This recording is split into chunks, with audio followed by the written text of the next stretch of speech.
ফামান কানা ইয়ারজু লিকা রাব্বিহি ফালইআমাল আমালান সালিহা। যারা রবের সাথে মোলাকাত করতে চায় নবী বলে দেন তাদের জন্য দুইটা কর্মসূচি। এক, তারা যেন নেক আমল করে। দুই, তারা যেন কখনো শিরিকের মধ্যে না ঢোকে। নবীজি বলেন আখলিস দীনাকা ইয়াকফিকাল আমালুল কালিল। ও মুমিন উম্মত, তোমার ঈমান ও আমল আকীদাকে পরিশুদ্ধ করে নাও, অল্প আমল নাজাতের জন্য যথেষ্ট হয়ে যাবে। আয়াত আর হাদিসের তরজমার মূল আলোচনার বিষয় হলো আমলের প্রতি গুরুত্ব। তবে আজকের বয়ানটা তাদের জন্য যারা রবের সাথে মোলাকাত করতে চায়। যারা রবের সাথে মোলাকাত করতে চায় না তাদের জন্য অন্তত আজকে আমার বয়ানটা না। রবের সাথে মোলাকাত করতে যারা চায়, যদি আমি প্রশ্ন করি ভাইরা আপনারা কারা কারা রবের সাথে মোলাকাতের নিয়ত করছেন, সবাই হাত তুলবেন। সবাই বলবেন হ্যাঁ আমি রবের সাথে মোলাকাত করতে চাই। তো রবের সাথে মোলাকাত করতে গেলে তো নামাজ ছাড়া যাওয়া যায় না।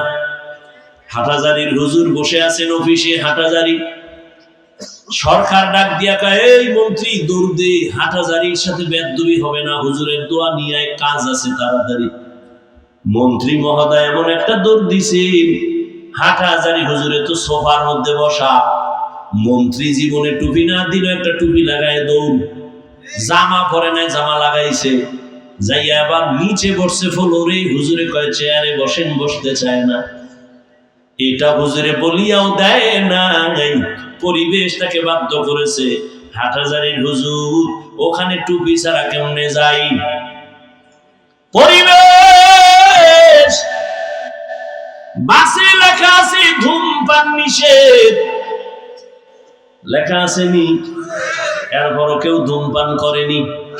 ড্রাইভারও বিড়ি টানে, হেল্পারও টানে, কন্ট্রাক্টরও টানে, টাকা না থাকলে ধার করে টানে। আমি হুজুর বাধা দিলে দুয়া সব আমারে মারে, আর বলে আমার বাবার টাকা দিয়া গাঞ্জা খাই, বিড়ি খাই, তোমার বাবার কি? বাসে লেখা আছে ধূমপান নিষেধ, এরপরও করে। নিষেধ করলেও থামে না। দুনিয়ার কোন মসজিদে লেখা আছে নি ধূমপান নিষেধ? নাই, কিন্তু মসজিদে গিয়া কেউ করেনি না, বরং পকেটে হাত দেয়, তাড়াতাড়ি টুপি খুঁজে। কেন? ওখানে লাঠিওয়ালা আসেনি, মারবে।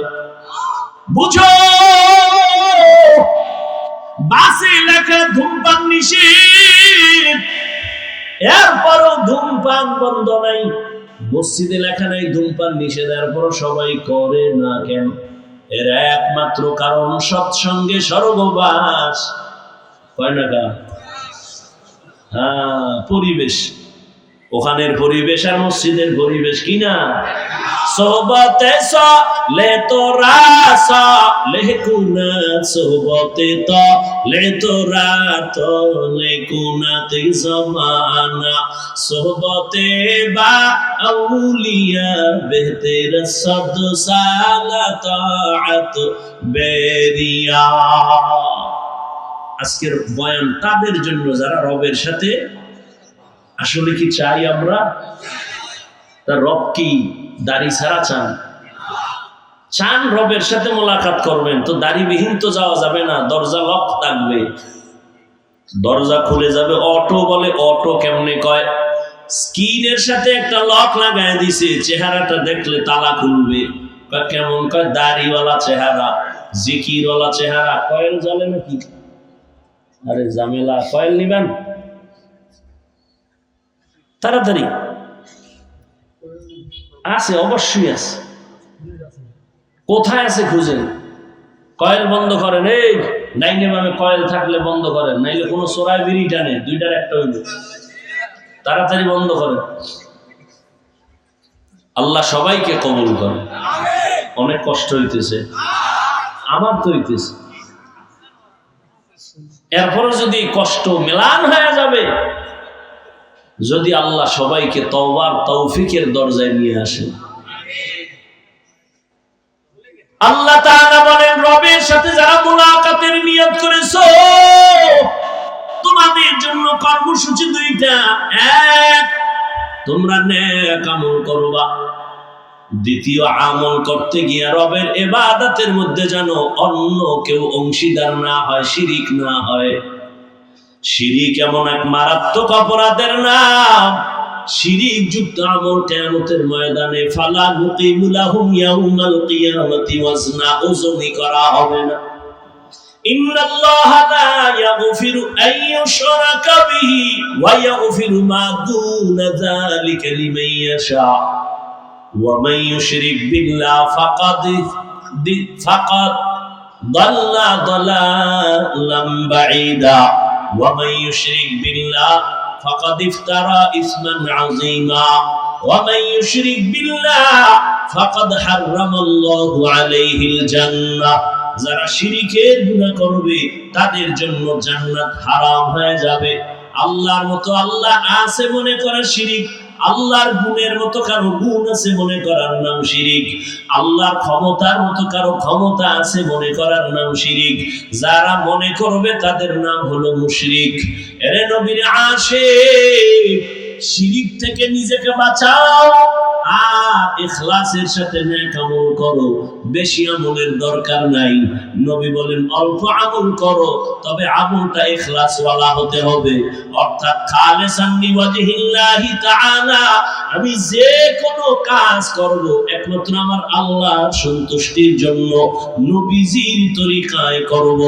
অল্প আমলও যদি হয় জান্নাতের দরজা খুলবে।